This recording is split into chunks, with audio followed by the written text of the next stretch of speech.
Pope Francis has passed away at the age of 88 after a prolonged illness. He breathed his last breaths at his residence in the Vatican's Casa Santa Marta.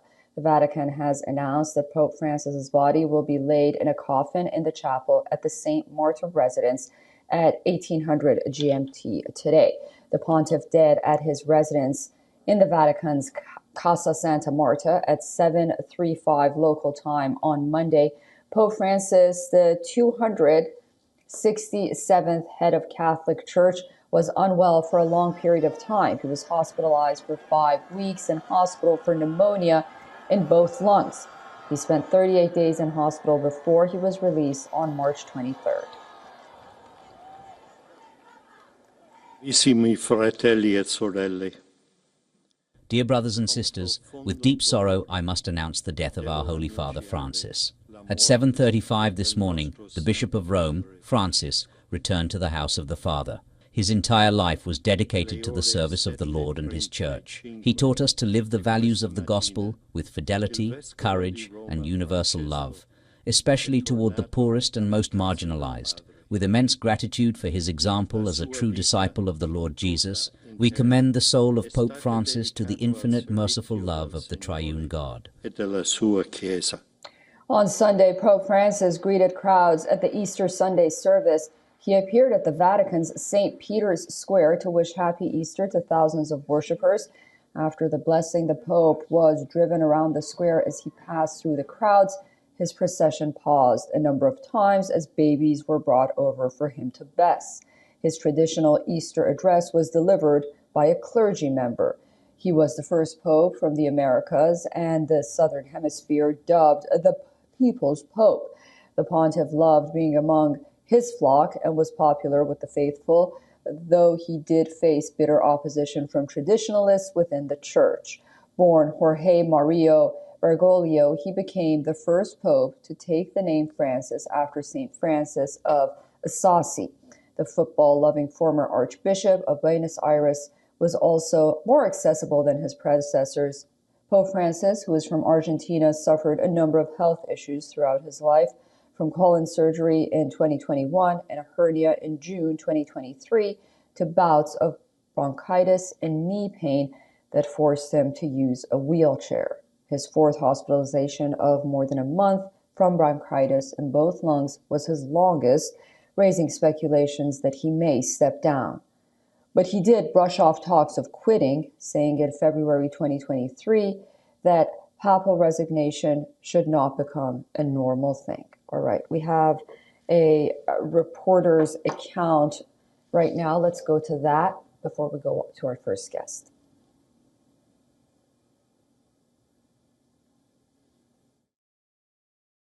The death of a pope initiates a centuries-old ritual to elect a new pontiff.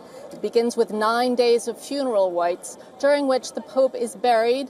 Cardinals are coming to Rome from around the world to participate in that funeral mass, as are heads of state. Then the conclave procedures begin. There are a few days of closed meetings. These are when the cardinals get together and meet in secret. They discuss the problems of the church. They're receiving reports from all the different Vatican offices of what the financial situation is, what the problems are facing the church around the world, and what are the qualities of a pontiff that are needed to bring the church forward. At a certain point, they stop those meetings and the conclave begins. He has been doing a great pastoral work, reaching out to his sheep, and, well, now the Lord is calling him to rest in peace after the great work he has done. It's just a very sad day. It's honestly, I think, impressive that he made it to Easter. I think that's almost like a miracle for Italy. I feel bitterness in my heart, learning that the Pope has just left us. May God welcome his soul. We lost a priest in our parish, and now the Pope is leaving us too. It's God's will. The Pope really cared about our country, Congo, with the repeated wars we are going through. May God welcome his soul. It's a bit sad, especially for all those Catholics around the world. It's a sad day, and many good people are come and passed on, and we hope like the next Pope could be as good as the next and leave good examples. I think on Christians throughout the world, so many people look to the Pope as the leader of the Christian world, and I think it would be a time of great sadness, but also a time when people will be praying and reflecting on what the Lord is calling his people to do next.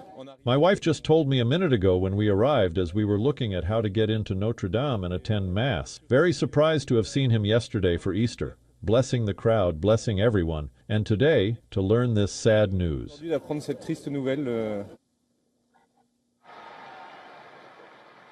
Joining me right now is Valentina Di Donato, who is a journalist from Rome. Valentina, thank you so much for joining us.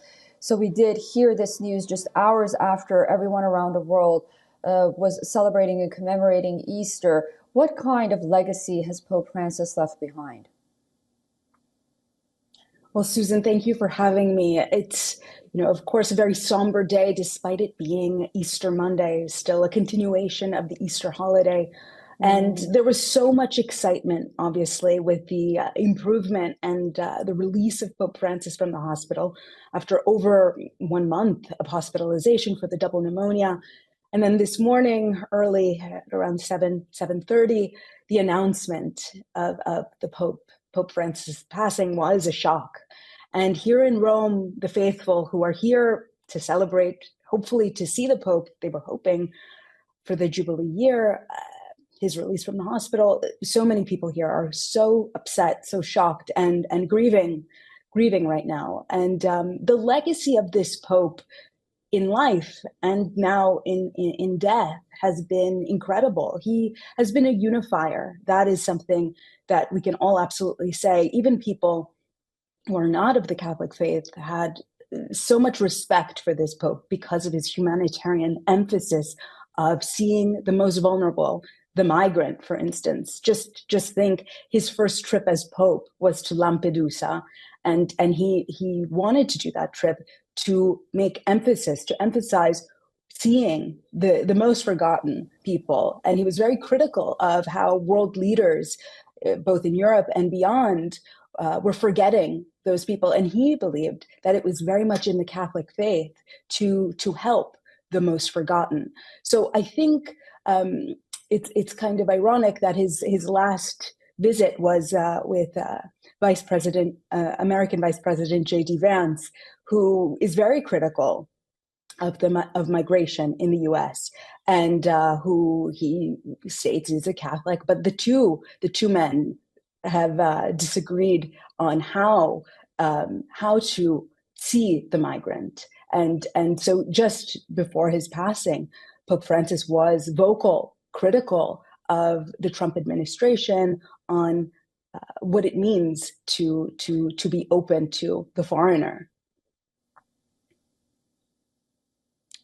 It's really interesting. Yeah. And, just from what I'm hearing, what you're saying, it really does show that how much involved he was, not only on humanitarian fronts, but also politically. He really had a voice, whether some people agreed with him or not. And so I think it'll be interesting to see how difficult or easy it will be when a successor comes in. Do you think that Pope Francis's successor will follow that path, or are we going to see a more traditionalist Pope coming in? Well, this is the big question now, Susan. Which direction will the Catholic Church move forward in? Will it be a continuation of Pope Francis's legacy of being open to the world, of breaking down walls and building bridges? Or will there be a more conservative bent? It could really go either way. It's hard to say ahead of time, but many people, many younger people, are very happy with the line of Pope Francis since the beginning of his papacy. And it would be interesting to see which direction will the cardinals vote, especially in the lens of the global right now. We have all over Europe, we have this wave of right-wing politics in the US, even in the Eastern world. So it will be interesting to see, will the Catholic Church, which is obviously an institution of faith, but it also has incredible geopolitical prowess, which direction will it move in? It's hard to gauge, but I think a lot of younger people who are in line with helping the foreigner, helping the migrant, climate issues, they're more in line with the philosophy of Pope Francis. Views of Pope Francis, that's really interesting. Yeah, I talked to my church here. They're very conservative. They believe that they are also unifiers. But what's very interesting is the death of Pope Francis, of course, somber indeed, has brought Catholics from all walks of life together. And that's what we're seeing on the global stage. I really appreciate your company, Valentina. Thank you for joining us. And I hope to speak to you in happier times. Absolutely, Susan. Thank you. Thank you. This is certainly a moment of grief, but unification for now.